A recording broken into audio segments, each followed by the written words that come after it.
Welcome. My name is Chris Wilcock, and I'm the Bureau Chief of Local Assessment at the Division of Local Services. The Bureau of Local Assessment is responsible for regulation, oversight, training, and technical assistance to cities and towns in the area of real and personal property valuation. We provide guidance to over 1,500 valuation professionals across the Commonwealth of Massachusetts.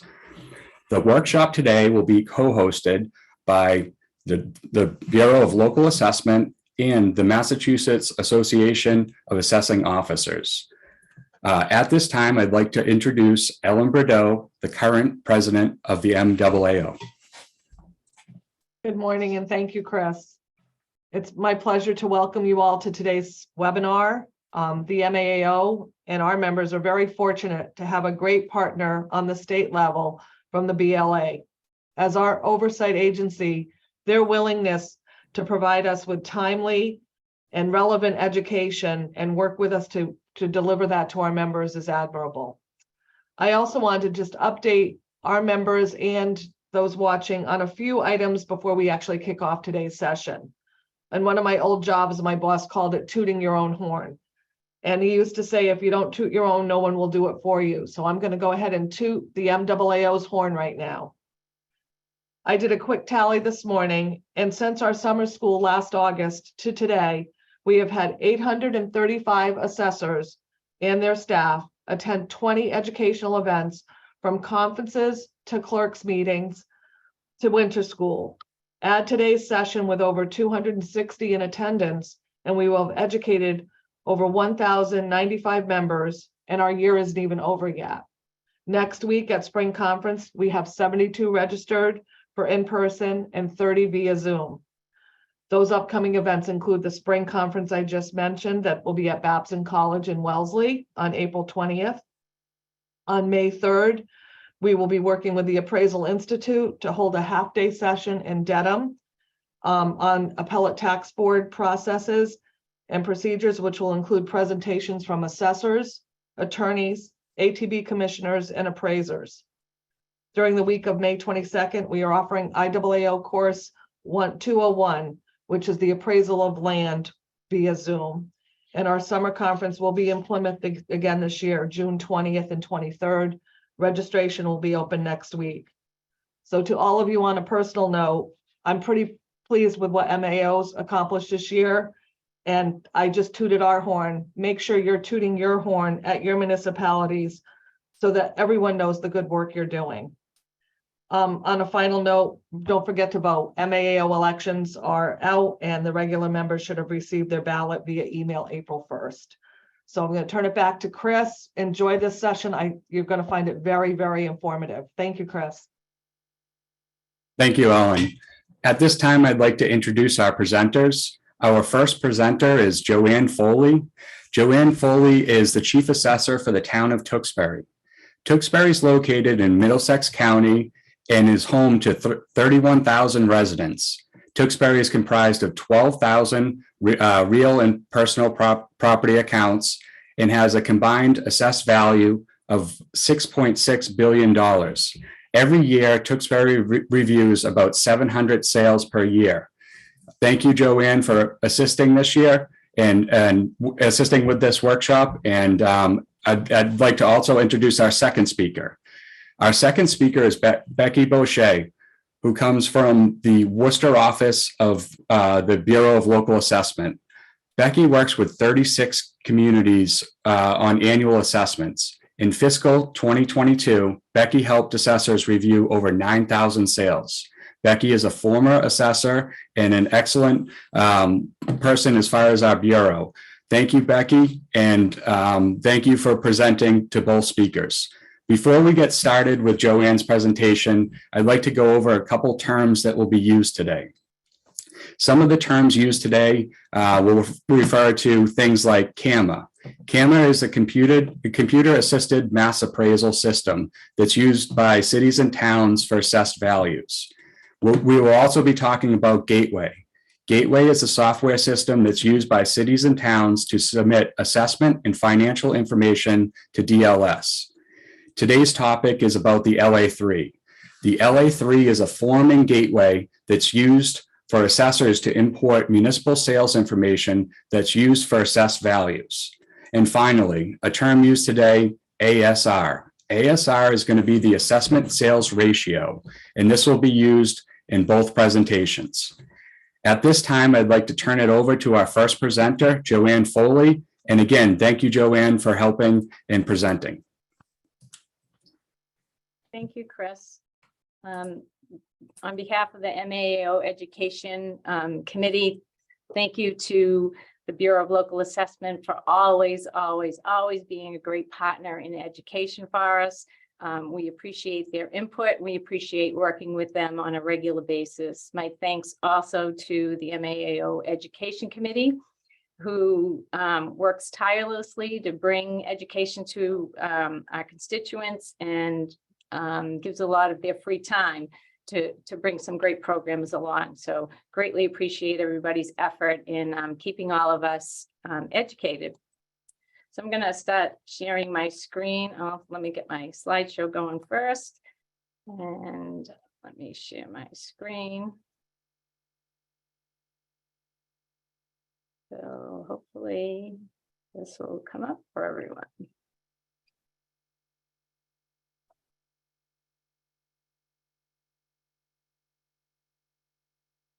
Okay, can somebody just let me know that you're seeing the presentation? We can see it, Joanne. Thank you.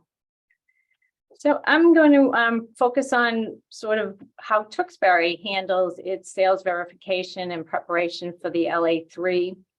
And Becky will go a little bit more into some details with the LA3 and perspective on their side of things. So you might see a little bit of overlap, but it's probably important information that you'll need to know with the overlapping.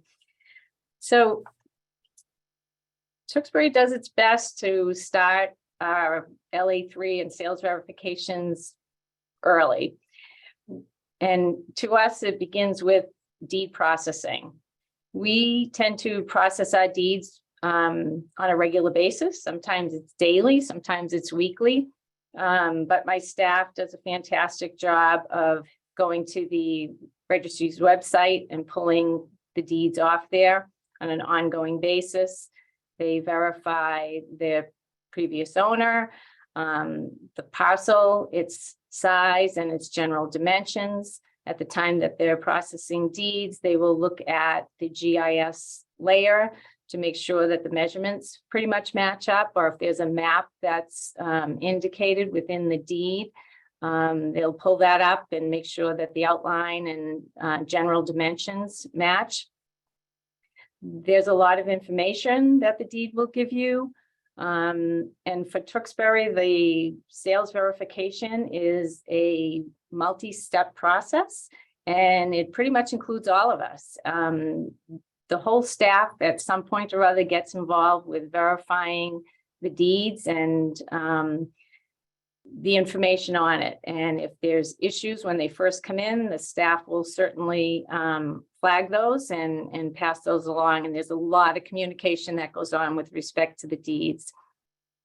So I just wanted to point out that you definitely want to make sure that you have the most recent property type classification codes that's out on the website. They're important that you're using the most current and that you're using them appropriately. There's definitely a lot of good information with respect to which non-arm's length code that you use and the reason that you use it. And it's important to get those coded correct on your LA3 for your advisor. So this is what Tewksbury starts with. We happen to use Vision.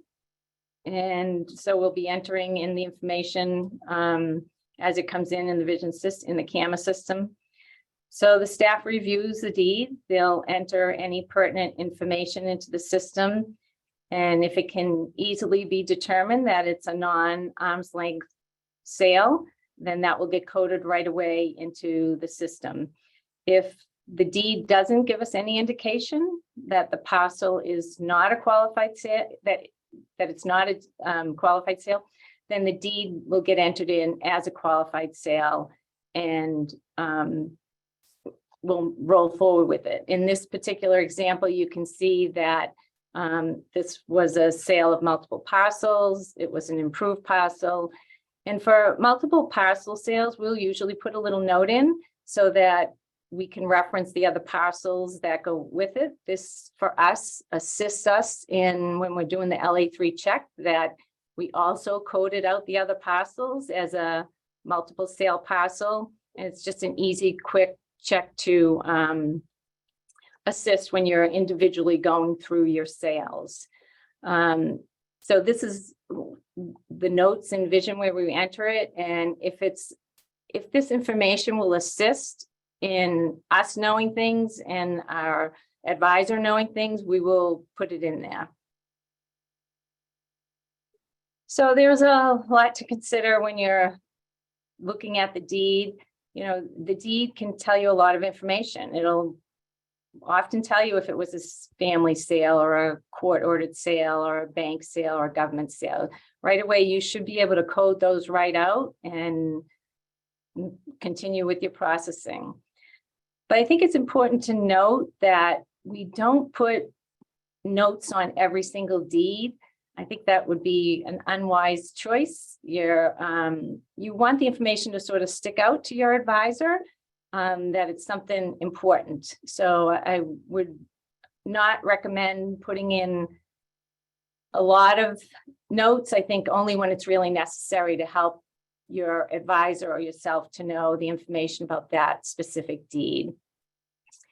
We do, as I mentioned before, do our deeds on an ongoing basis. Staff retrieves them. They do a great job. My staff is excellent at coding their sales. They pay close attention to it. We will pull the deeds off the registry, and then at the end of the month, when the registry gives us a monthly report, we'll verify to make sure that we've received all the deeds and that we, in going out and retrieving them ourselves, didn't miss anything. We typically have one person in the office who will verify, who will be the main person that month and go and get the deeds and enter them in. And then the other person in the office will be the quality checker. So once the deeds for that month have all been entered, the other person in the office will take those deeds and go verify, making sure that names were spelled correctly, the correct book and page were in, etc. Again, my staff is awesome at it. They do themselves have some Excel spreadsheets that they'll use. So they'll extract some of the information from the CAMA system into Excel spreadsheets, and they can run a variety of different scenarios to make sure that they've got things coded appropriately and they didn't miss anything. So again, you know, I mentioned at the beginning that the sales verification is a very multi-stepped, multi-person task. One of the other parts of verifying the sales for us is sending out sales questionnaires. So we do have different questionnaires, whether it's a residential property or whether it's a commercial industrial property that we have prepared to send out. Of course, every office is going to be different in how they handle the timing of their things, but to us, the quicker we get things executed in a good manner, the better. We seem to get a better response. So we do try to timely mail out the sales verification to both residential and commercial industrial. We try to do this every couple of months.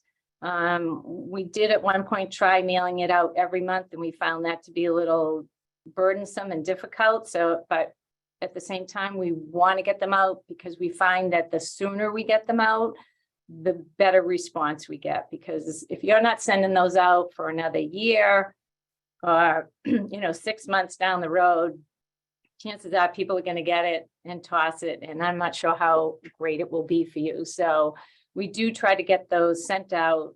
We have an okay rate of return, which is good. And oftentimes it will give us some good information and other times not so great, but they're very worthwhile. You can send these to both the new owner If you have contact with the previous owner, or you could send it to them. You can send to builders who are building the new construction properties. If you weren't able to get in and verify things, you could send the sales questionnaire to them. And also realtors. We do have some realtors who are pretty helpful with answering some questions. So Tewksbury is actually, I feel like we're pretty lucky. We do have the subscriptions to both MLS and to CoStar, which CoStar I know is an expensive venture for a lot of people, but we do use it for community development as well. Both of these tools give us some great insight into properties and information, and do help us quite a bit with verifying some information. So after we've got our deeds in, and a little bit after we've given the questionnaires a chance to come in, we'll print the property record card, and we'll attach if a questionnaire was returned, we'll attach that to the property record card. We'll then take that property record card and we will search MLS and CoStar and make any notes that we find are pertinent to the sale of that property. So on the screen, you're seeing some of the information that MLS gives. So sometimes they'll list size of rooms. They certainly give a lot of photos, which can tell you whether bathrooms have been updated. Sometimes even in the size of rooms, you'll find that there's a section of basement that was finished that you didn't have.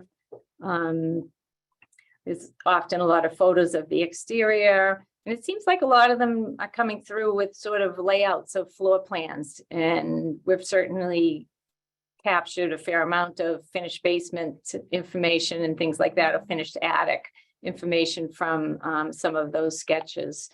So the other thing that MLS also provides is it gives emails for the selling and the buyer agent. And we have used those to send them some quick questions. Again, the sooner you seem to do that closer to the sale of the property, the better off they are at responding, because this, in a busy market, they're busy and they won't take the time. But we have had some success in reaching out to them via email with, some specific questions if we weren't able to get into a property or verify some of the information on the MLS listing. And then this is just a quick example of some of the information that CoStar gives for commercial properties. They often give some images, which are helpful. They'll give you details on the transaction. CoStar, not a little, but a lot different from MLS. MLS is a sales tool, I'll call it. CoStar does have staff that do vet and gather information on sales of the commercial industrial properties. And if they find out information, they'll get it into CoStar. They'll also include public record information, but they'll give you information sometimes about the sale that you would never have gotten. It'll give you information on mortgages, leasing activity within the building, square footage. Yep. Would it be some of these are showing really small? Can I share my screen? I have it queued up to the exact slide. Absolutely. Thank you. Sure.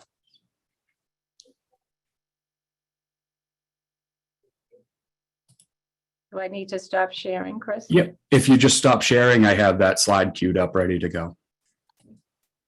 Oops, hold on.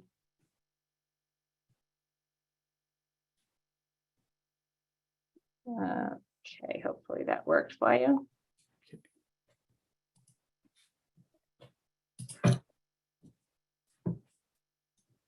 Thank you. Okay. Oops, sorry. So are you still seeing me, or you're? see. Yeah, we should be good now. Thank you. Thank you. Okay. So, again, it gives you some great information that you might not otherwise have. It'll sometimes give you information on tenants and things like that. It has a wealth of information. It is an expensive product. We've found it to be very helpful for Tewksbury. So I'm going to move on to the next slide. So I will give you a word of warning. MLS is a sales tool. It often, sometimes can make things look better than they really are. So when we're doing these reviews with the MLS and the CoStar, we will just note that on the property record card that we have printed. We won't update our camera system at this point. We pretty much just make note of everything and put it on the property record card. We've found that more and more often, you're going to see a virtually staged photo. They do sometimes label them, not always, but sometimes you'll see a fireplace, or someone else was telling me they saw a in-ground pool. And when they actually went to the property, guess what? No in-ground pool. So beware. They don't count bedrooms the same way as we count bedrooms. They don't count square footage the same. You know, just keep in mind that the photos and the remarks are made to sell the product. And while often a lot of their information is really good, it's just that you have to pay attention to it and make sure it's the information that's pertinent to what you're looking at and how you use information in your camera system. I love the fact that I have it. It's very helpful, but you just want to beware. So make the note of the changes on your property record card and prep for your physical visit. So the other thing I think you should keep in mind is that you want to definitely keep your board of assessors and your upper management informed of what you're seeing in your market.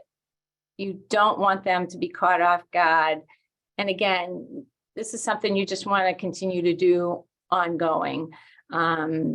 Because as we know, the market's been a little crazy the last few years. We've all seen some really big increases. And if that turns around suddenly on us, I hope it doesn't, but if that turns around suddenly on us, you want just the board and your management to know that, you know, you're seeing a little shift in things. So they're aware of it as well. So, yep, guess what? You're just about ready for that physical visit to that property. My best advice, and we've found works well for Tewksbury, is don't wait to do the physical inspections just before you're getting ready to set values. Again, start them as early as you can and get out there. Visit the properties. We will typically start in March if we can, if the weather's cooperating. We're in the process of doing that. So we've got previous sales all MLS checked. We've looked at even CoStar, all that stuff. We've got our property record card ready to take with us out into the field to do that full physical inspection. But in all honesty, we're not quite ready to head to that property. If you can advance to the next slide for me, that'd be great. Before we do that, this is where we first start running our LA3. So the LA3 macro and the instructions are on the website.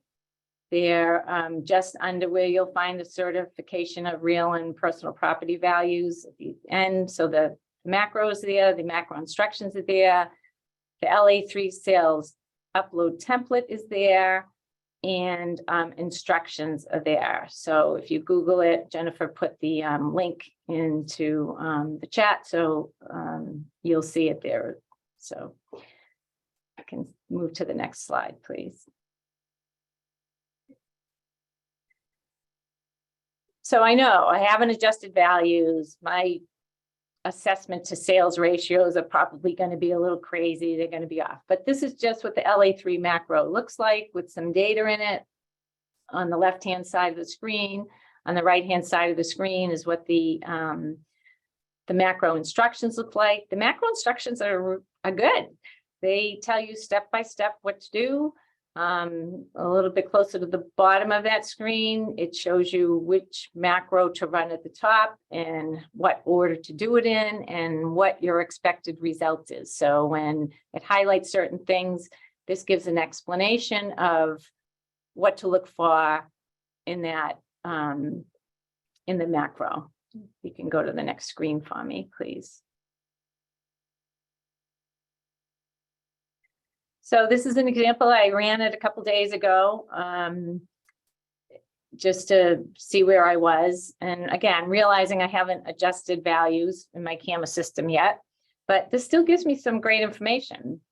It points out my highs and my lows. And, you know, sometimes you have to look at those because maybe it's a new construction property and you don't have all of your growth in yet. For us, we're a January 1st community. So maybe when we spend January, February, March putting our growth in, and maybe that part of your cycle hasn't caught up yet. So you can just sort of say, well, I know this is a new construction, and if I run the LA3 after I've updated my camera system to include the new house, my ASR is going to be a little bit different. But there are probably going to be some that you're going to see out there that are really high and really low. And we'll usually make note of that on that printed property record card, just saying had a high or had a low ASR right from the get-go, so that when we're ready on that physical visit to do the inspection, it just gives us another indication that we should pay closer attention to this particular parcel and see if there's something we missed or something we don't have or whatever. But it's just a good note when you're out there physically inspecting it that you're already at one end or another of the property, and you just want to pay attention to some things that might be coming your way.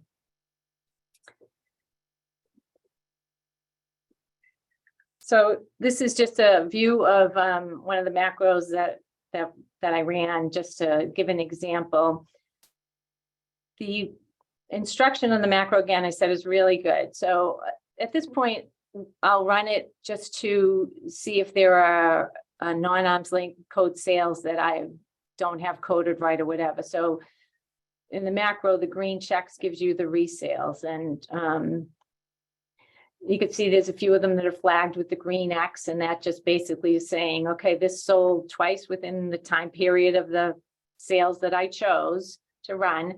And one of those sales should be coded out, most often with an R because it resold, but sometimes there's different codes. So I'll take the time at this point to go through and clean up any of those that I can, just to start making my LA3 a little bit cleaner along the way, because it helps just to get all that stuff sort of off my plate. You can go to the next screen. So now I'm ready. Now we're ready. We're really ready for that physical inspection. This is probably, to me, one of the most critical things we do is vetting these sales, because when I'm standing at the counter with a resident, I want to be able to say, I looked at all these houses, I have the best information I can, this is why your house is valued this way. So when you're doing that physical inspection of that sale, you should be doing a full measure and list on the property. You want to verify the information on the property record card that you have and the information that you've jotted down, either from MLS, the sales questionnaire, or any of the conversations you've had regarding the property. If the property owner isn't home, but a neighbor is, stop and ask them. They often know more than you know sometimes, especially in those condominiums. They know everything about a unit. So, I mean, we've had some of those where, a condo unit sold really high, and condos aren't always easy to get into, but sometimes you just happen to be out there and some neighbor will come and say, well, that sold really high because of blah, blah, blah, or it sold really low. Well, it sold low because they just had, water damage to it, and you didn't have that information in front of you. So, talk to people. You get a lot of information that way, and it should help you. So while you're out on that physical inspection, this is always a key time to remember to look at your site index or your neighborhood classification. Everybody does things a little bit, different how each town classifies their neighborhoods or site index. But take note of that and make sure it gels with your standards. Observe the conditions on the property. Take your photos. Jot down anything that looks, not right or will affect the value of that property, and determine how you're going to take that into consideration. Also sometimes, somebody buys that new house in the previous year, and come February, they're starting to put an addition on because they're a new owner and they want things their way or whatever. So when you're out on that physical inspection, if by January 1st, they had, if they had purchased it earlier and January 1st, they had already had an addition being on there that either you have or you didn't have, well, that's not reflective in that sales price. So you want to be sure that you're going to code that out, because it was there for you to take in the assessment process, but wasn't there with respect to the sale of the property. So make sure that you're noting that and changing those codes out if you need to. Oh, I think a lot of us have seen this little comic strip, the way your tax assessor sees your property. It's grand and big, but to your appraiser, it's more of a little tent. But, the message here is really make sure that you're keeping your benchmarks consistent. Don't chase that sale and modify your data so that you get to that sales price. Just because the house sells high, you don't necessarily need to be upgrading your grade or your condition or whatever. Change your property record cards according to how your benchmarks or your standards are. Keep your standards intact, and that will give you better data in the long run. You want to make sure that you're not modifying things just to get to that sales price, so your assessment to sales ratios are where you need them to be. You're sometimes going to have those outliers. You're going to have the ASRs that are really low that you can't quite get up there, or really high. Sometimes those things just happen, but if you start changing all of your conditions or your grades or that sort of stuff to try to chase the sales, you're going to cause yourself more trouble down the road. Your data is not going to be consistent, and in some future market, that's going to come to hurt you. So just make sure you're staying with your own benchmarks and your policies for listing your properties. So now we've reviewed our initial LA3, we've done our sales questionnaires, we've done our physical visit, we have all our data in front of us. So we take all of that sales review information and we enter the changes into our CAMA system. We capture any growth that we might have found along the way, those finished basements and finished attics that were there before January 1, and we get that into the system. And we'll update any of the sales codes that we may have found along the way that now change that qualified sale to an unqualified sale, and we'll get that in. And then we run the LA3 macro again, and we go back and run each of those little macros and check those codes again and make sure that, the green ones are coded right, the yellow ones are coded right, all those little warnings that it gives you to help you determine your non-arm's length code. We'll pull out that sheet and make sure that, all of the L codes are, really the foreclosed properties, and it has a bank's name in the right spot, and individually go through that list of sales and make sure that each one of them is coded correctly. I mentioned at the top, this is a really critical thing that we're doing. We're going to set all our values based on all of these sales. We want to make sure that we have them coded right. If they're a qualified sale, we want to include it. If they're not a qualified sale, we want to make sure we're throwing it out with the right sales code. And it was determined that it was that particular sales code because of this condition.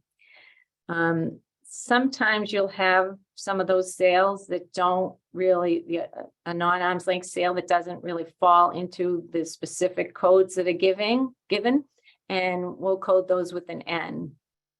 We make sure at this point that any sale that has an N code has some kind of an explanation. When I hand this LA3 over to my advisor, I want to be able to give pertinent information for some of those. And because it's not a specific code, I want to be able to give some indication as to why we determined to code that as an N. Can't just code it as an N and go, here you go. You need to give some indication. Again, that's one of those, don't overcode those notes, but when a note is important, or it's going to be important to your advisor or even to yourself, because when you get a question on it, you can look at it, make sure you have it coded right. So again, if you're, this is probably my, I don't know, sometimes third, fourth time running my LA3. If the ASRs are still, I have a lot of them high and low. I'm just going to take another second look at those. Did we perhaps miss that it was a sale to an abutter? Did the sale price not include the new construction? Anything like that. So sometimes some of those things are easy to miss.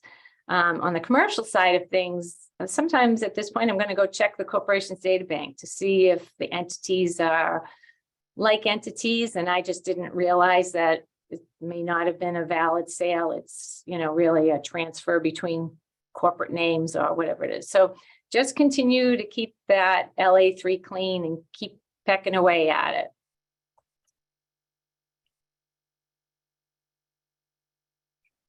And then, we're nearing the end at this point. You're going to adjust your values for your fiscal year, which is going to change those assessment to sales ratio in your LA3 macro.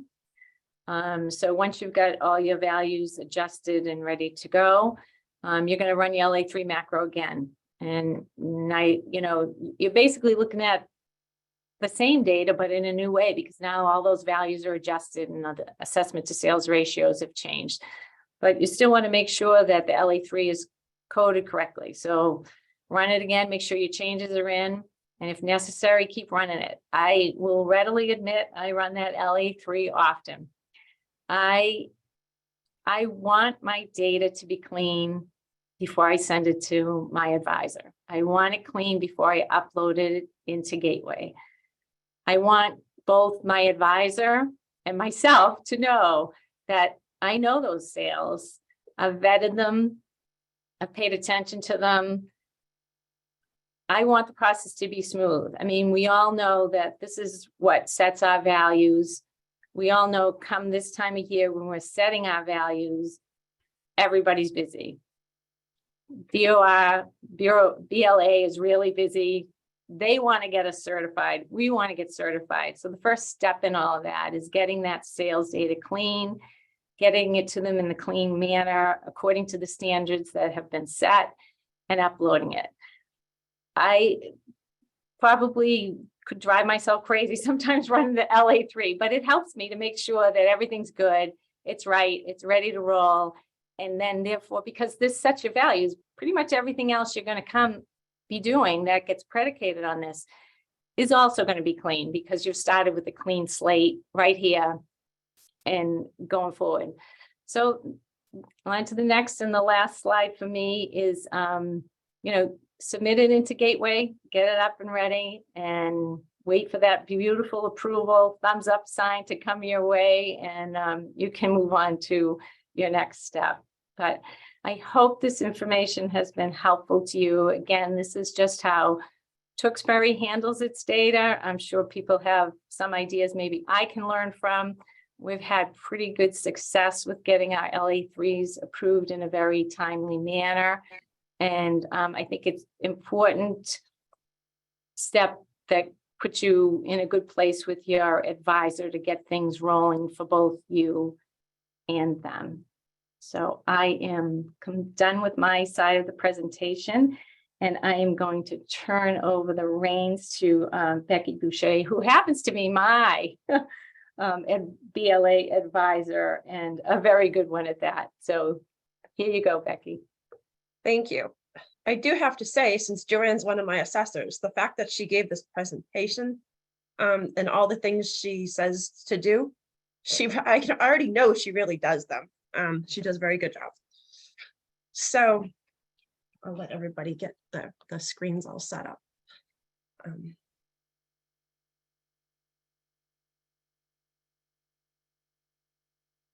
Anyways, I'll talk while Chris works on setting the screen up. So April of 2003, 20 years ago, is when I started in assessing. And one of the reasons that I'm here today is because a lot of people taught me a lot of things and helped me get to where I am.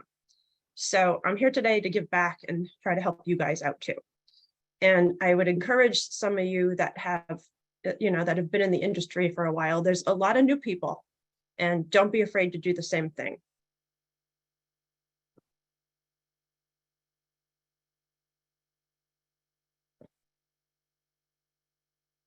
Just give me 1 second, Becky. I'm getting. Yeah. Yep. I'm just waiting. When you see these presentations today, Joanne and I did actually intentionally have quite a bit of overlap on some of the things that we're going to discuss. That was designed that way. It's intentional. We wanted to stress and emphasize certain things and also show our various viewpoints on both things as the assessor and the reviewer. There we go. All right. You can go right into the next slide, Chris. Thanks for driving. Okay, what is the LA3? The assessors annually submit your LA3, whether you're in interim year or in certification. The LA3 contains all your sales greater than $1,000 from the months included in your sales analysis window. It also includes your sales information, including your verification or sale codes, and your current or proposed assessments. And I'm one of the advisors at BLA, and we review the LA3 to review the sales verification codes and to make sure that your statistics match our standards. And there's a link to the standards on the slide in case anybody wants to double check those. Next.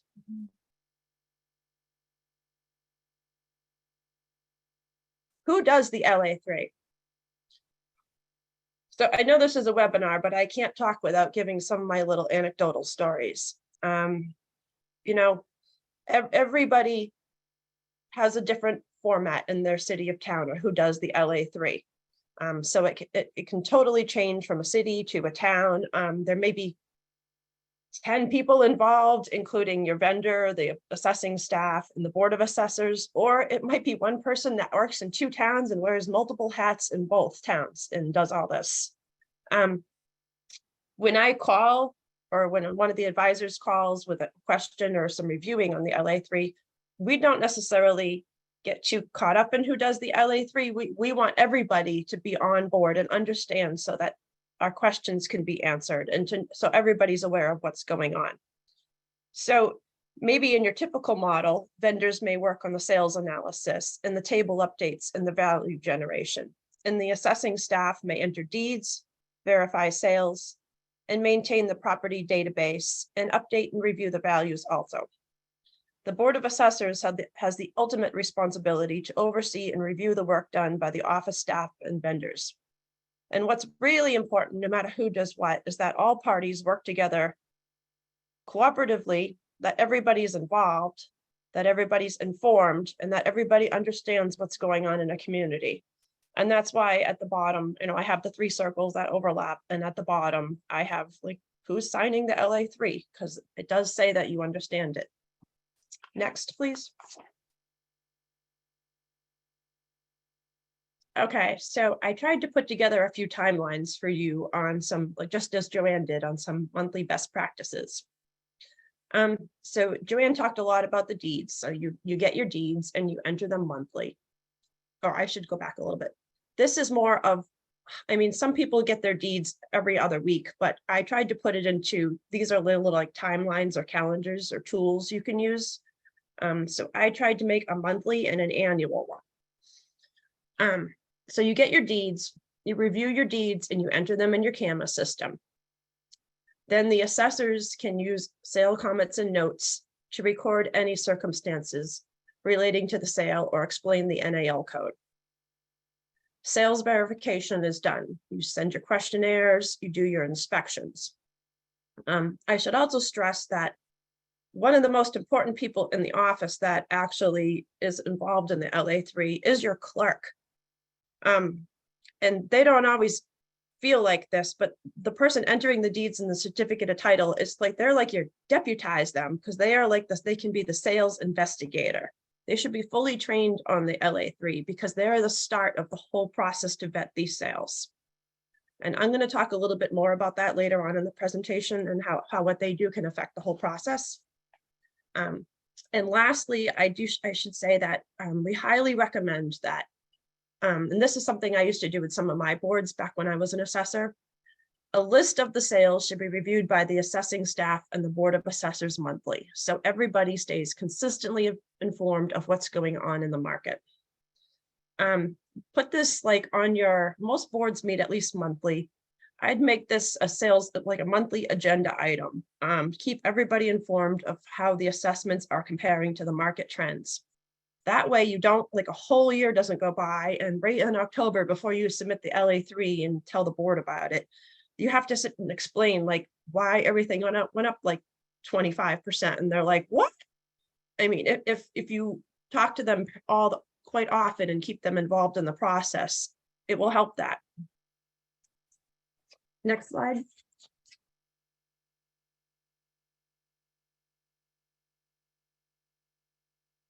Okay, and these are your annual best practices. I know some of you are semi-annual and some of you are quarterly. So I didn't want to get too caught up with putting dates on the calendar and having two sets of dates. So I tried to use the pictures as a timeline. And interestingly enough, some of the pictures are actually I took when I was doing field work years ago. So your annual best practices. All of the deeds of the prior calendar year are entered and the sales verification is completed, probably early in the spring. So there's your crocus coming up in the garden. In the spring, you also enter your database changes, your permits, your lot splits, your inspection changes, and whatnot. Then you start the process to review your initial LA3 and clean up some of your codes and review some of your outliers. And now we get to the bird nest, which is maybe later in the spring. Towards later in the spring or maybe towards the summer, and we go with the fireworks, you do your initial sales analysis using your ratio studies. And you work with your vendor or you do it in-house to generate your values, updating your land and building tables. And then at the end, how did it turn out? You do your final sales analysis using those ratio studies again, because everything begins and ends with your ratio study. And then you have your overall valuation review by the assessing staff and the Board of Assessors. And this should be before you're passing everything into us, so that everybody is, again, continually informed of what's going on. And that's early fall into the summer. Arm's length codes. So I thought actually that just to go back to basics, I would actually talk about what's a valid sale and what's a not valid sale. And we do have a definition in our standards of a valid sale. And call it valid or arm's length or non-valid or not arm's length. So an arm's length sale implies the consumption of a sale at a specific date, the passing of title from seller to buyer, whereby certain conditions are upheld. The seller and buyer are typically motivated, well-informed, acting in their own best interest. The property has been exposed to the open market for a reasonable amount of time. Payment is made in terms of dollars and the price represents the normal consideration for the sold property unaffected by the special financing or sale concessions. So again, if it's an arm's length sale, most CAMA systems leave the NAL code blank, but I believe the Tyler system, you put a Y for a valid sale. But anyways, these, if it's not a valid sale, it needs one of our codes. And I know it's really hard to see, but on the right is the page with all the different sale codes. I will tell you that the codes V, U, A, and O are probably our most often sale codes. V is a sale of multiple parcels. U is a private sale not put on the market. A is a family sale. And O is when a property is not the same as what's sold on its assessment date. So you're not comparing apples to apples. Maybe they added a garage after it sold. You should make sure your CAMA system tables for the NAL codes and for the property use codes reconciled to our latest update in the classification code booklet.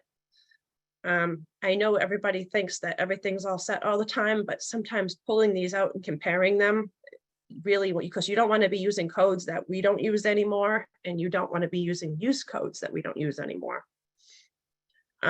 There are situations where an NAL code or our sale may actually like fit more than one NAL code. And you may say, geez, it was a private family sale of a partial interest and they were going to go bankrupt.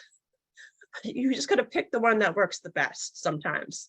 But those situations do happen. Go on, next slide. Sales verification resources. So I am going to stress that you get out there and do those sales inspections. If you're going to go physically measure and inspect anything, and we do still want you to go to measure and inspect all sorts of things, your sales, your abatements, your permits, make sure you do your sales. Get outside, go to the house, see the house in its perspective. Don't just rely on doing a desktop review of all of this. It's really important that you go there. I'll tell you a little story. There was a property in my town when I was an assessor that got put on the market years and years ago. And it was a cute little house and it was a great deal. And I was like, wow, maybe that's like too good to be true. Maybe I should go look at it and buy it. And I called the realtor, whose name was Jim. He was a friend of mine, and I set up an appointment. And I got there and he goes, well, before you do anything, before you go inside, I just want to make sure that you feel okay today. And I was like, yeah, why? He's like, well, the house smells really bad inside. The previous owners were elderly and they had a dog and they couldn't let the dog outside all the time. And the house smelled awful. And I would have never known that had I actually not gone there. So, you need to see the house, you need to smell the house, you need to see it in its actual state. So get outside. Chris did pick on me because I put a measuring tape and he likes lasers, but get outside, do your measuring list on your sales inspections. Those are the most important inspections because again, those sales become the basis for your evaluations of your entire database. So you need to make sure the data on those is correct. Your deeds and your certificate of title are very great sources, like Joanne explained. The deed will say foreclosure deed, fiduciary deed. It'll give you all sorts of little hints. You can supplement your sales inspections and legal instruments with a list of these following: interview buyers, sellers, realtors, builders, appraisers. A lot of them do really like to talk about the properties. Builders will tell you all about all the houses they're building.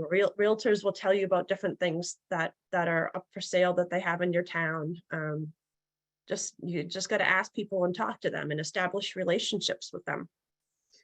Your online sales listings. My kids call it search it up or Google it.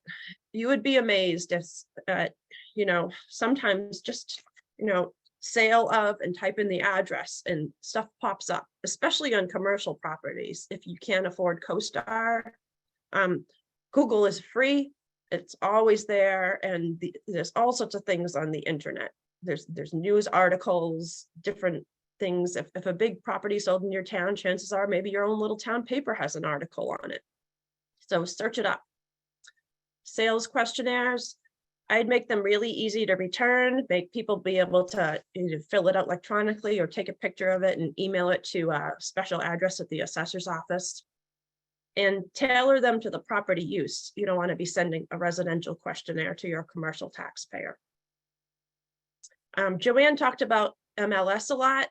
I guess Cape Cod and the islands and Berkshire County have their own MLSs. I don't know if the assessors are allowed to join those, but I do know that they're separate from the regular, what most of us know as MLS. So just keep that in mind.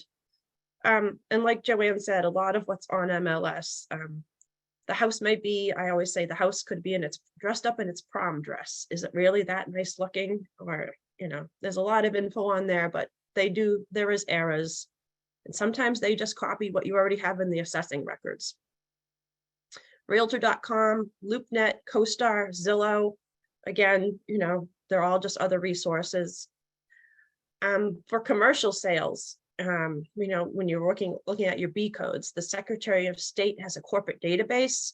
You can type in a little bit on the front of any corporation or LLC, and you will get all sorts of things. It will tell you when it was organized, who the offices are of the corporation, all sorts of info. You can pull up all sorts of documents and find out who owns who and who owns what and who is involved. So I use that myself when I'm reviewing. I put Wilson on there from that TV show years ago, but things you hear from neighbors or in town hall. Again, Joanne talked about neighbors a lot, but you would be amazed what you hear from other people. Sometimes the gossip network has to come with a word of caution, but it's also sometimes true and a good resource. People would come in the town hall to vote, or you're on a property and the neighbor goes, "Oh, he's not home, but let me tell you, those two I'm glad they sold that house. All they did was fight because they were going through a divorce." And you find out all sorts of things.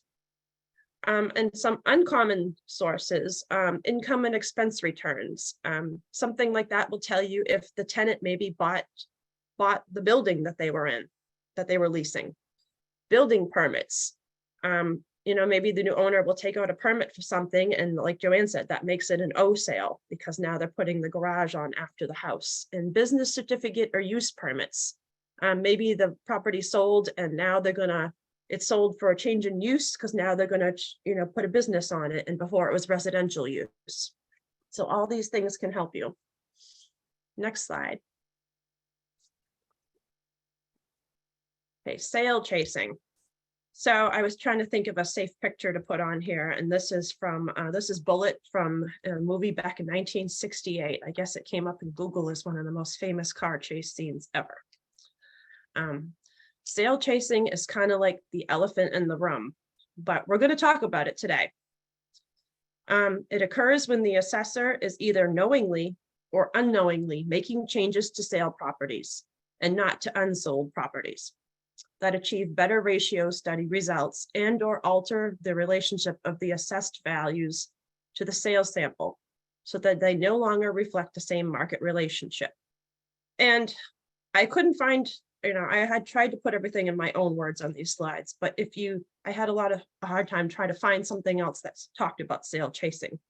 So two great resources were the IAAO Standard on Ratio Studies 2013, which you can Google. And also the Minnesota has an MAAO, and they had a DOR and MAAO joint presentation on sales chasing that I found on the internet that was extremely helpful. They have their own definitions of it and examples, and theirs is quite elaborate, but it did help give me some perspective to talk about this. The big problem with sale chasing. It erodes the data quality of your property database. It calls into question the validity of your sales ratio study, and it degrades the effectiveness of your CAMA system model. Some indicators of sale chasing are when CODs which are a measure of your appraisal uniformity. It's a measure of how close everything is to your medians.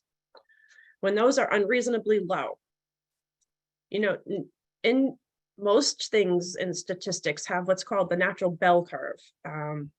And it is normal to have some outliers. Everything shouldn't be clustered. If your ratio is 96, everything shouldn't be at 96. It's normal for you to have a certain spread. Another indicator is when changes in sale properties are not similar to changes in unsold properties. And next slide. Okay, so here I'm going to give you a few tips to keep in mind about sale chasing. Assessors should exercise caution when making subjective changes in value to recently sold properties and must ensure that the same criteria is also applied to all similar properties.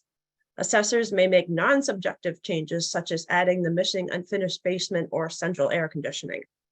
And Chris and I came up with a list of what you would call subjective or non-subjective data. Subjective data generally requires that you have to make a judgment. And another term you can think of these is qualitative data and quantitative data. Qualitative data is you have to make an interpretation or a description or an observation. And quantitative data is numbers-based, countable or measurable. The key is consistency of your data in your database.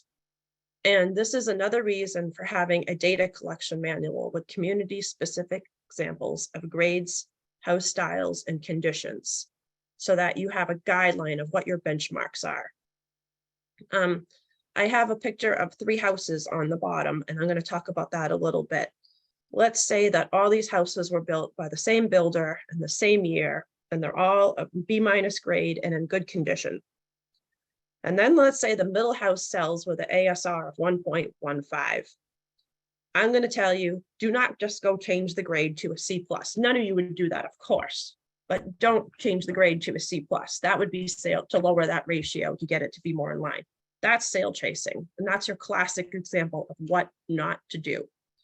If you do feel the need to change any subjective data, somebody may have done that exact thing in the past to give that property an abatement, and maybe you find that these 3 houses aren't the same grade and they should be, and you have to correct it. That's one thing.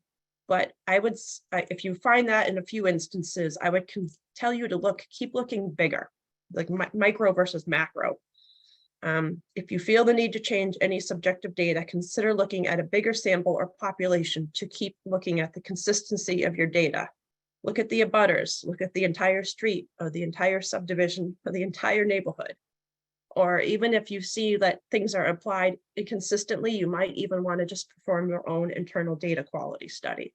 And then you're keeping in mind, in preserving that database or helping make your database better. Go ahead. The sales analysis period. So your assessment date is always January 1st of the preceding fiscal year. That becomes your base year of sales, are always used from the prior calendar year. So all the dates are relevant to this year, by the way. So your LA3 for fiscal 24, which starts July 1st of the summer. Your assessment date is 1/1/23. So the calendar year preceding your assessment date, is 2022, and that's going to be your base year. Now, generally, everybody needs to use a second year for at least one class of property. It's really rare that you have the type of community that wouldn't need sales from 2 years for at least one class of property. So you're probably going to need 24 months at least for some, like I said, for some class of property. And you got to look at the situations by class. Our standards require that you have to use 2% of your class or a minimum of 10 sales, whichever is greater. And that can kind of be tricky sometimes to figure out. Everybody forgets the thing about the 10 sales, or they forget about the 2%. So just to give a couple examples, if you have a 104 class with 330 parcels and 8 valid sales, okay, you have 2%, but you don't have the 10 sales. So you have to go for 24 months. An alternate example, not on my slide. Let's say your land class has 856 parcels and you have 12 sales in your base year. Well, you meet the 10, but you don't have the 2% because 12 sales is only 1.4%. So you have to use 2 years. Go ahead. Next slide. Okay. So when you have to use 24 months of sales, there's two options. You can use the sales from your base year, and then you can go 12 months before your base year. So in our example, we're using for fiscal 2024. The calendar year before the base year is 2022. So the second year that we would add would be 2021, the whole year. So it'd be January 1st, 2021 to December 31st of 2022. And that would be your sales analysis window. You have an alternate option to split those, the second year of sales, 6 months and 6 months. And I used to actually usually do this when I was an assessor, but the dates get tricky, and I would highly suggest that you sort of literally sit and write all these down. It's really helpful. So again, I'm going to use our example for fiscal 24. If you were to split the 6 months, you would start in July 1st of 2021. And then your sales analysis window would run all the way through June 30th of 2023, which just means that you're verifying sales in the current year. So you really got to get your act together and verifying and using those sales, because you're going to be passing in your stuff very shortly in the fall. When you look at how you want to add your second year sales, there can be different things that would influence your decision as to what option you're going to choose. In rapidly changing markets, the oldest sales may contain the most dramatic differences from the assessment date in the current market. So that's something to be aware of. Do I really want to use the sales from these condo complexes that happened like over 2 years ago? Or do you want to go more into current time? And using more recent sales may show that the market is increasing and decreasing, and that those trends are continuing. So, okay, that's what happened then, but what's happening now? So your sales sample can really influence what your values end up being. Whichever option you choose, you can't pick and choose. You have to be consistent for all classes requiring 24 months of sales. Next slide. Okay, these aren't really exciting slides, but if I would encourage you to take notes, because I'm going to give you a bunch of tips on reviewing everything. There's no way to make these pretty or exciting or interesting, so forgive me. There's a couple options when you're reviewing the LA3. There's actually 3, but I put 2 on here. You can just plain old review it in Excel, which I don't have on here. You can use the filters and sorting and different things to look at it. You can use our macros, and there's a link right there to them, and Joanne talked about them quite in depth already. If you're not thrilled with the macros and you're not the greatest at Excel, you can actually upload your LA3 to Gateway, and you can use Gateway to run some checks on it. And I'm going to point out, Gateway has the search, update, delete screen with some really useful features. You can search by NAL code. You can search by all sorts of things. You can organize all the sales, excuse me, by date. And you could look at all your V codes to make sure they all have a pair, which I'm going to talk about. But we also have 2 really special features that actually replace 2 of the features in the macros.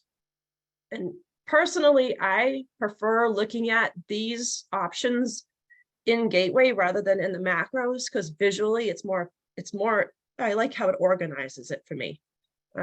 So we have a button called the Repeat Sales Only button. So this is where you're checking all of your sales that when there's multiple sales of the same property during the same sales time period. And this is when your NAL code R might be appropriate. And this is that green in the macros, this is the green check. So the reason I like this is instead of looking at this giant list of properties and like in the macros and looking for the little squares of green, it only brings up your repeat sales, and it highlights them in bands by parcel. And the bands are alternating colors like in a table. And you can just look at those and focus on them without looking at everything at once. And we also have the Duplicate Names Only button. That displays sales where the buyer and seller have the same, I think it's the first 3 characters are the same as what's flagged, and that's the same as your yellow check. And so you can check that, if they're both from Smith to Smith, there should be probably an A code on that. Although there are instances where people buy property and have the same last name and they're not related, then you should be using a note. So those two things are in there, and actually they're explained right on our LA3 landing page. Other examples of review checks and best practices. We appreciate sale comments, but make them relevant and understandable. I don't need to see that they were joint tenants. Doesn't matter. I want comments that are pertinent to the sale and the circumstances of the sale. I don't need all your general notes on the parcel.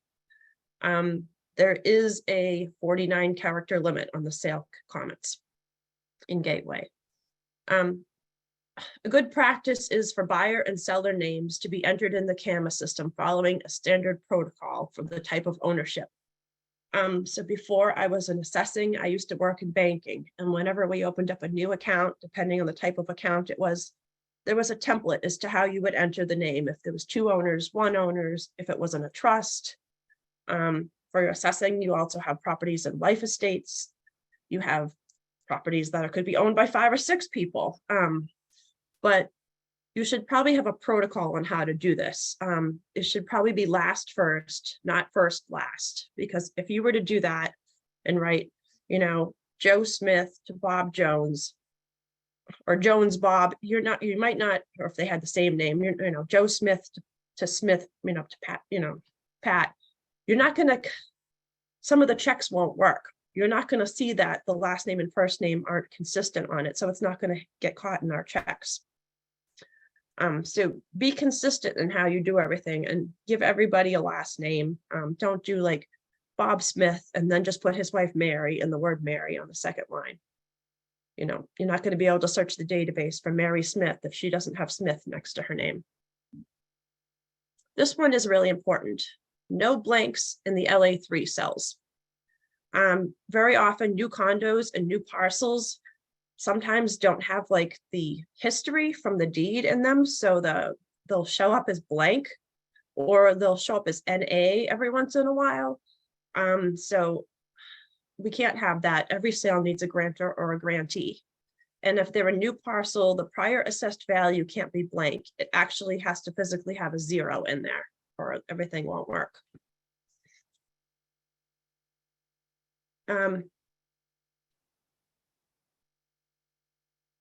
I did do a really deep dive into certain NAL codes for Worcester and Middlesex County recently on some presentations. So you can also look up some of the codes that I specifically talk about there on their websites. But next slide. So like Joanne said, look at your outliers. It is normal for the bell curve to have a few outliers, but some outliers are simply uninvestigated NAL sales. And if there is some outliers there and there's not a lot of notes, sometimes I'll flag those and I'll send those to the assessor. And I just want to, you know, they may be that everything about the sale may be fine, but sometimes I just want to know that you looked at them. Your NAL check. Just sort your LA3 by NAL code. Do the codes make sense given the circumstance of the sale? That's one way I review this when I'm looking at assessors report LA3s. And I'll give a few more examples of that. Look at your A sales. If the names aren't alike, then make a note of what the relationship is. Because obviously Smith to Smith is going to be a family sale, but Smith to Jones, okay. You know, you could write daughter-in-law or, you know, sister or something. Check your B sales that the parties are an affiliate, subsidiary, associate, or a parent or holding company. The NAL code B isn't just for a sale from one corporation to another. There's supposed to be some kind of relationship between the corporations that make the sale not valid. Your P codes, change in use. Very often, and I think this is because of how some CAMA systems work, the use code on the LA3 is not the current use code. It's the use code as of the date of the sale. We always want your use code to be your current use. So if you have a P sale, your most typical example of this is probably you had a piece of land and now there's a house on it. And, you know, it was a land sale, but now it's a P sale because of that. I don't want to see a 130 on there. We want to see a 101 as the use code. Your S and your Ls. So these are your foreclosure sales or the subsequent sale of a foreclosure. We still have both of those listed on our NAL sheet. You can use L for both, but if you choose to use L and S separately, you should use them correctly, because the L sales were originally meant to be for bank names is the grantor. They're the ones selling the property. Like I said, you can use L for both, so they can be either. Your S sales should only have the bank names as the grantor. So if you choose to use both codes, make sure you use them correctly. Otherwise, you can just use L for everything. As an advisor, I don't get too caught up in this, but I do want to see a bank name as one of the parties. And when we're checking, that helps us. If you're consistent with how you use these, that helps us make sure that these sales are valid or not valid. Generally, they're not. Sometimes I will find a sale that's marked as a valid sale that has a bank name in it. And if it's not a sale of the bank, I'll have you mark it up as a foreclosure sale, code it out. You should review the names of all grantors and grantees line by line. And this is kind of tying right into what I just said. One thing I do on everybody's sales report that I review is I read every line. And yeah, some of you have sales reports that are 1,100 records long, but I still read every sale. And I just look at the grantor and the grantee, and things will stick right out. Your eyes will get used to recognizing different things. And I'll see the words estate of, administrator, a bank name, a name of an exempt institution, names that between the parties that imply some sort of relationship. It's amazing. It'll stick right out. Like I said, sometimes you don't see, like you've already worked on these sales and over and verifying them, and you don't see your own mistakes. It's helpful to have somebody else, maybe have one of the clerks just review this in the office and see if they can help. Another thing I would recommend is to look at all your NALV sales. So these are your sales that have more than one parcel. I don't know if you want to call it a pair or a buddy or an associated parcel, but it's a sale of more than one piece of land or property or condo. Therefore, if there's a V sale, generally, especially sales in the base year, there should be another parcel. There should be a pair. If it's the second year that you had to add, and say you only had to add the piece of land because you only needed 1 year on your 101s, that's where we want a note in there so we know what the other parcel was. And lastly, we're going to talk about the NALN sale. NALNs, they all need to have sale comments, and N is where that sale doesn't fit any other code. Like I said, there's a 49 character limit. Make your comment relevant and understandable. Don't use too many abbreviations because I might not know what they mean. But don't be afraid to use N if you really feel in good faith that the sale is not valid. Do not enter sold as is as the sale comment. Everything is sold as is. Some different ways you can use N if you feel in good faith that the sale is not valid is for residential sales. You can put the N code in and you can list 3 comparable sales to show why the sale just doesn't seem to fit. And for commercial and industrial, you can use the N code and list 3 other parcels valued with similar income and expense data to show why the sale just doesn't appear to be valid. Next slide. Price quartiles.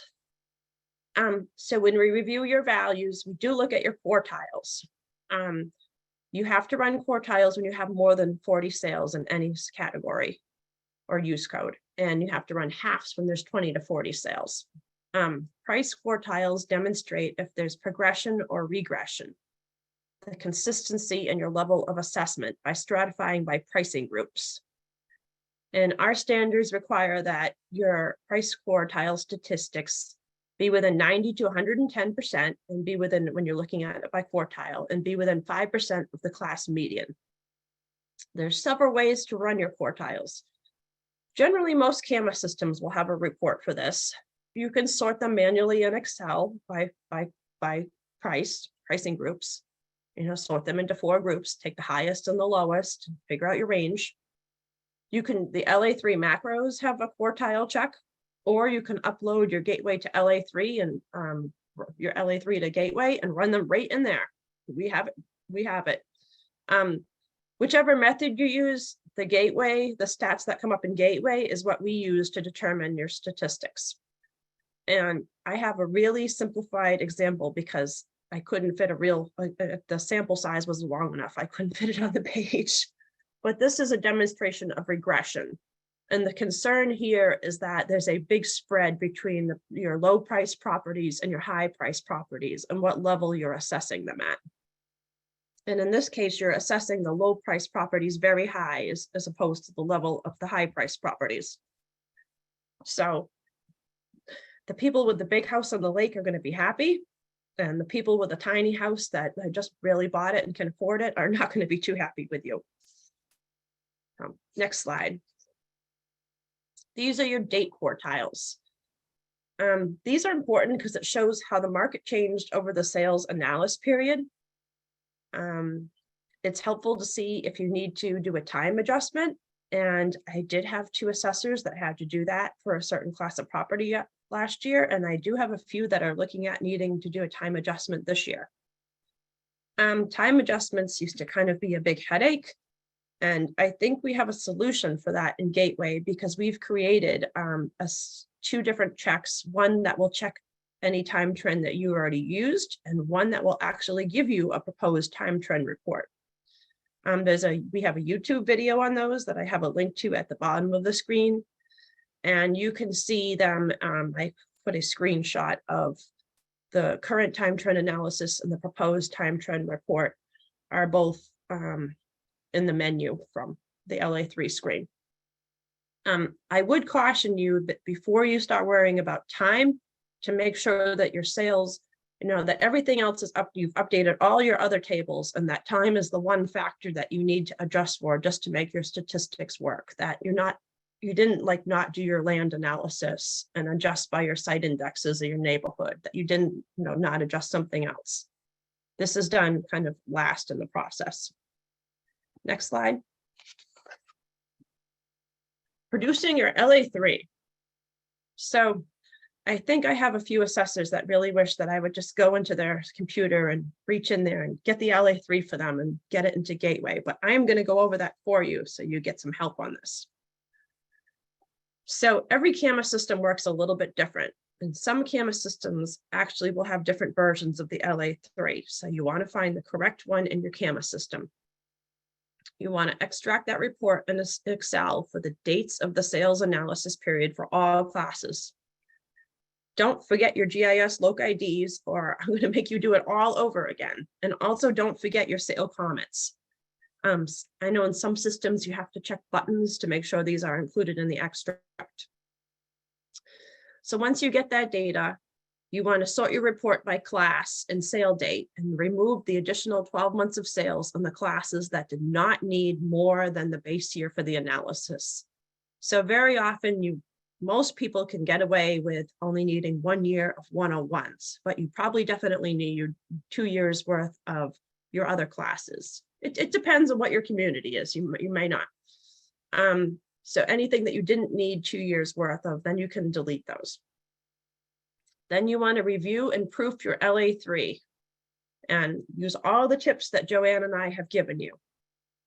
You want to save your file and make a note of your file name and where you saved it. This is the biggest thing.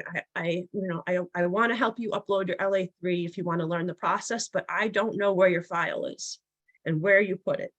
I can't help with that. You have to know that. And that's, part of being organized, and put that file in the most obvious place. If you have 15 versions of it, get rid of all the old versions or copy them to put them somewhere else so you don't get confused. Copy each sale row into our LA3 upload template, and then you're going to bulk upload that into Gateway. I'm going to go over that in detail. Know how many sale records you should have. One of the first things I do when I download somebody's LA3 is write down how many records there are.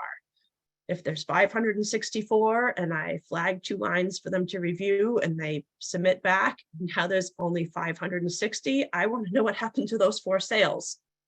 And you want to make sure that you're uploading your complete LA3, so know how many records you should have. Your LA3 must contain columns A through R. And I like to think of little ways to remember things. So A through R, ready for review. I was joking with my assessors that Rebecca starts with R, so you can remember that, or advisor ends with R, and that's the person that's going to be reviewing it. So I'm going to hammer that R, column R into your head. Next slide. This is just your format, the A through R. It's found in our property type classification code booklet. Next slide. This is the bulk upload of the LA3. So I'm going to give you a really simple rundown of this. You're probably not going to remember it, so you can reference this. But right now, Jim Paquette is working on making a video for this process that we'll be posting shortly. And I actually watched it yesterday, and it's pretty good. I think it's going to be super helpful for everybody. He's also going to have it be in a slide format, so you could print it out. So you could watch the video on one screen and have the printout in another and upload. If you have a second monitor, you could upload it on that and you'd be good to go. So you're going to open your Excel sales file that you exported and reviewed. You're going to copy all your rows into our LA3 upload template that you can find right on the landing page in Gateway. You're going to name and save the LA3 upload template. Probably the best spot is right on your desktop. You're going to log into Gateway if you haven't already, and you're going to click into the LA3 tab, and you're going to go to the bulk upload from the menu on the left. And then you're going to, there is a LA3 upload tips guide, but like I said, probably pretty soon you're going to be following Jim's video. You're going to plug in your jurisdiction. Well, your jurisdiction will come up for you. I'm sorry. You want to make sure the fiscal year is set to the correct fiscal year. And the process will default to if you're an intramural or a cert. Your date range, generally, you're going to use 2 years worth of sales, except in extremely rare occasions. So you're going to pick your sales window. If you use 2 years, it's going to be one of the second 2 options. You're going to click the button if your time's trended. You're going to choose your file and browse to where it's saved on your desktop. And then you're going to click Save Uploaded File. And hopefully everything will continue working and the records will all process and whatnot. Go ahead, Chris, next slide. Editing sales on the LA3. So you've uploaded your file, you've saved it, and now your advisor, you signed and submitted it. You signed and submitted your LA15 that got populated from it. And your advisor flagged a few sales you need to make some edits on. And they either called you or sent you an email. Sometimes I do one of either. So I guess it depends on what your advisor does and how easy you are to contact and find. Don't upload your LA3 and then go on vacation, because then I won't be able to call you and get these 3 sales fixed, and then it won't get approved. And so try to upload it on a good day when you're going to be in the office for the next few days to answer some questions. When there are questions, it's very, very, very important that whatever you change, that you change everywhere. You got to make the changes consistently. You got to make the changes in your camera system. You got to make the changes in your sales file, your Excel file, and you have to make the changes in Gateway. You have to keep all 3 things the same. That taxpayer that comes in with a question about the value on their excise bill and they don't get it corrected at the registry and the next year it's wrong again. That same example applies to your sales file if you don't make the changes in your camera system and in all 3 places. You could correct these 3 sales and then something happens, but you didn't fix it in your camera system and you have to upload a new LA3 later and the corrections become undone and you have to, it gets really confusing sometimes. So make sure you're consistent with keeping your corrections made in all 3 places. When you're making the edits in Gateway, you can use the search, update, delete screen. That's what I have a copy of down below. And you would simply pick the most easiest thing to search for to bring up that sale. So let's say I flagged a sale on, I'm going to pick a street name, Parker Road.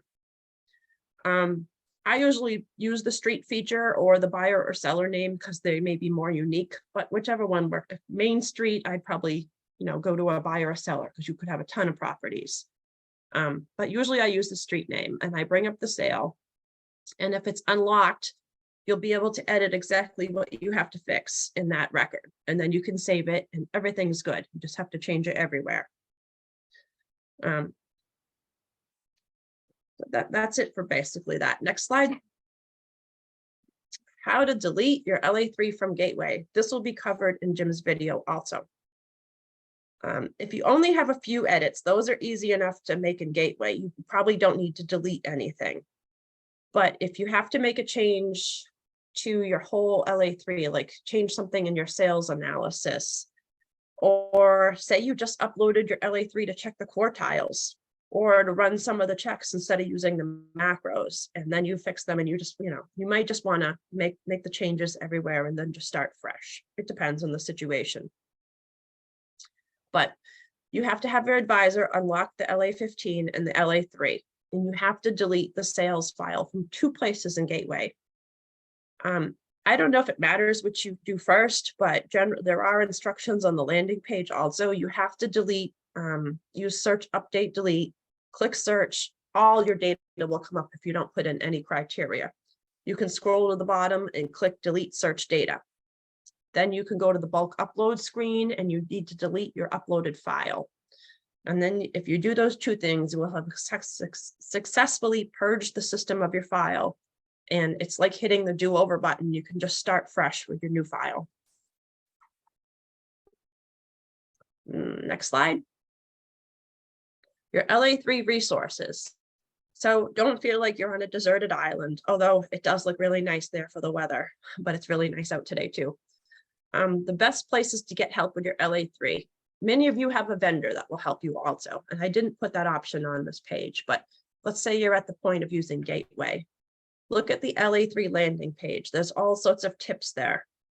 Sometimes you're just looking for the upload template. Sometimes you're just looking for something simple. It's there. There's 2 different links to our website with different resources on the LA3, including the macros and the sale codes. And if you're stuck, call or email your Bureau of Local Assessment Field Advisor. That's what we're here for. Next slide.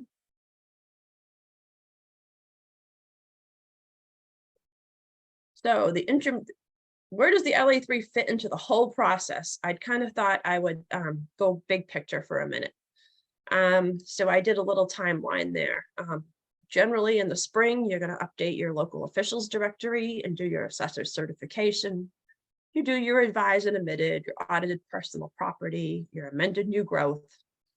Then you do your LA3 when you're ready, when your values are all set.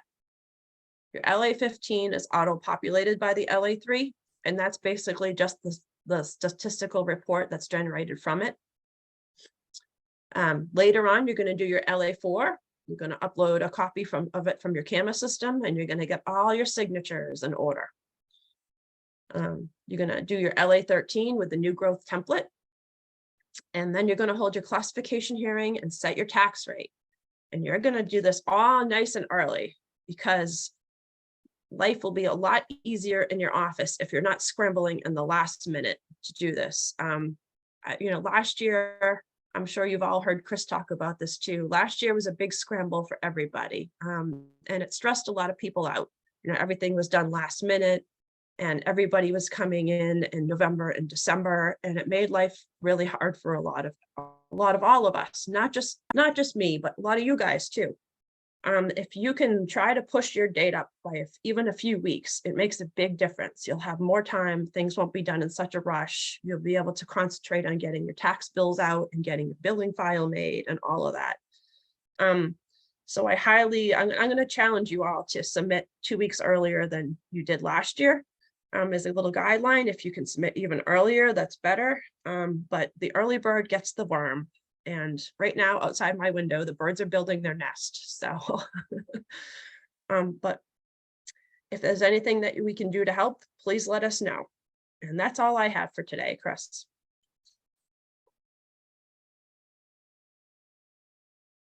All right, thank you. Really want to thank Becky and Joanne for a great presentation. I think that going through the whole process as far as, what are you seeing in the office? What are you seeing through Gateway? Kind of the whole picture is just a new concept. So I think we'll have a couple future webinars geared to, the practitioner side, but also the regulatory side. And I want to thank Becky and Joanne for excellent presentations. Before we end today, I'll go through a couple questions, but if you look at the screen, what we have is just kind of 3 websites for assessing resources. We talked a lot about sales today, but assessors never stop learning. And we're constantly coming out with new guidance as far as the regulatory side.